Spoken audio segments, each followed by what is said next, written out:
Hello, Vital Sign. Today we're going to talk about clique graphs. Before we introduce the definition of a clique graph, I'd like to review maximal cliques. A maximal clique is a clique that is a set of mutually adjacent vertices that is not a subset of any larger clique. This implies that if a clique C is maximal, then there is no vertex not in C that is adjacent to all of the vertices in C. Else we could add that vertex to our clique C and obtain a larger clique, contradicting our definition of maximality. As an example, EFGH, ABCD, AFI, and IJ are maximal cliques in this graph. However, EGH and BCD are not maximal cliques, because both can be extended by the inclusion of an additional vertex to become an even larger clique. On to clique graphs now. The clique graph of a simple undirected graph G is itself a simple undirected graph called K of G, such that every vertex in K of G represents a maximal clique in G, and two vertices in K of G are adjacent when their corresponding cliques in G share at least one vertex in common. Here's an example to make the definition clear. Suppose this is our original graph. What are its maximal cliques? That would be ABF, CF, and DE. To form the clique graph of G, let's create one vertex for each maximal clique in G. So we'll have one vertex representing clique ABF, one representing CF, and one representing DE. Our clique graph has three vertices.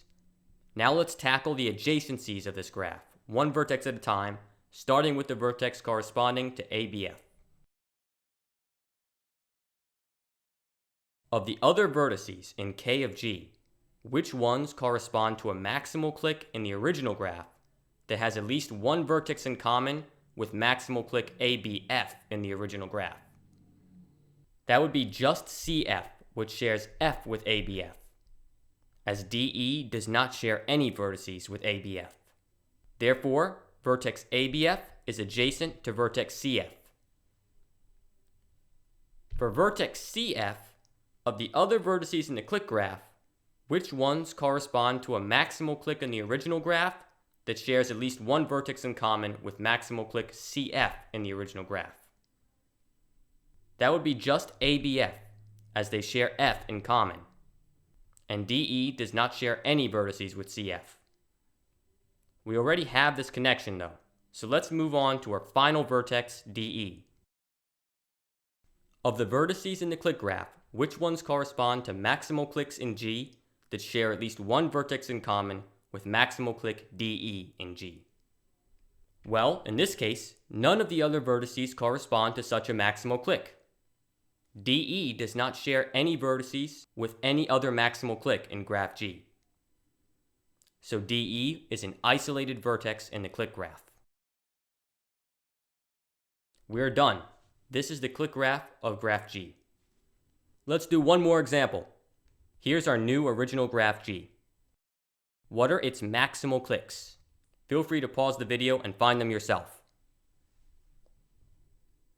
The maximal cliques in this graph are AEF, DE, BF, and BCD. So that means our clique graph will have four vertices. Now for the adjacencies.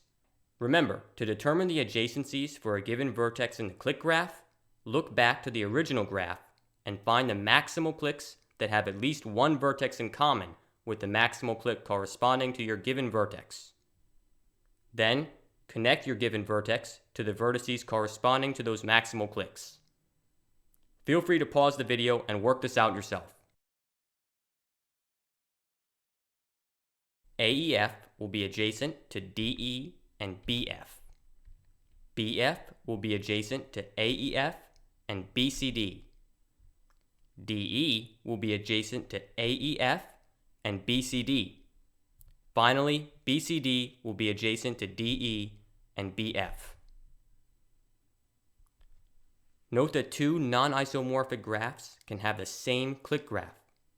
To demonstrate, let's find the clique graph of this graph, Z. Its maximal cliques are just its edges, that is AB, BC, CD, and DA. Then our clique graph has 4 vertices. Feel free to pause the video and find their adjacencies yourself. Here they are. Now removing the labels, this is the same graph as we found previously. Now graphs Z and G are clearly not isomorphic, but their clique graphs are. Moving on, let's take a look at some properties of clique graphs and the clique graph operation. The first property is this. If the original graph has any universal vertex, that is, if it has any vertex that is adjacent to every other vertex in the graph, then its clique graph will be complete, as you can see here. This is because every pair of maximal cliques in the original graph will have the universal vertex in common. In this example, all maximal cliques had universal vertex G in common. This in turn is because if a clique does not contain the universal vertex, then it cannot be maximal, as any clique not containing the universal vertex can be expanded to form a clique one vertex larger in size by including the universal vertex. The second property is this. The clique graph of a connected triangle-free graph is the same as the line graph of that graph. Remember that a line graph is the graph with a vertex for each edge in the original graph, and in which a pair of vertices is adjacent when their corresponding pair of edges in the original graph share a vertex. This property of clique graphs is due to the fact that 2 vertices in the clique graph are adjacent only when their corresponding maximal cliques in the original graph share at least one vertex in common. And the only maximal cliques in a connected triangle-free graph are edges, or 2 cliques. Distinct 2 cliques can only share one or no vertices in common, so the clique graph is equivalent to the line graph of any connected triangle-free graph. The final property we're going to cover in this video is one that relates to iterated clique graphs, which we'll examine in greater detail in a future video. The second clique graph of G is the clique graph of the clique graph of G, and is written as K superscript 2 of G. K superscript n of G denotes the nth clique graph of a graph G. Is there a pattern to the graphs we get in the nth clique graph of some graph G as we let n go to infinity? The answer varies based on the graph we started with. However, it has been proven that graphs fall under 2 categories, known as k-divergent and k-stationary. For k-divergent graphs, the number of vertices in K superscript n of G increases without bound as n goes to infinity.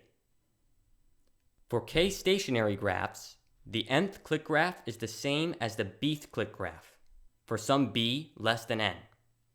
This implies that the set of distinct graphs attained by applying the clique graph operation to a k-stationary graph is finite.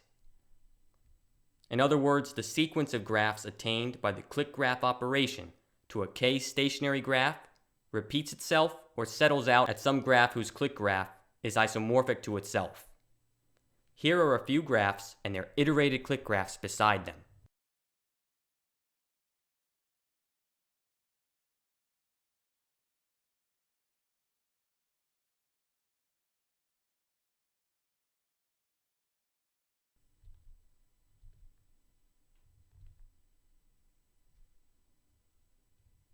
That's it for this video.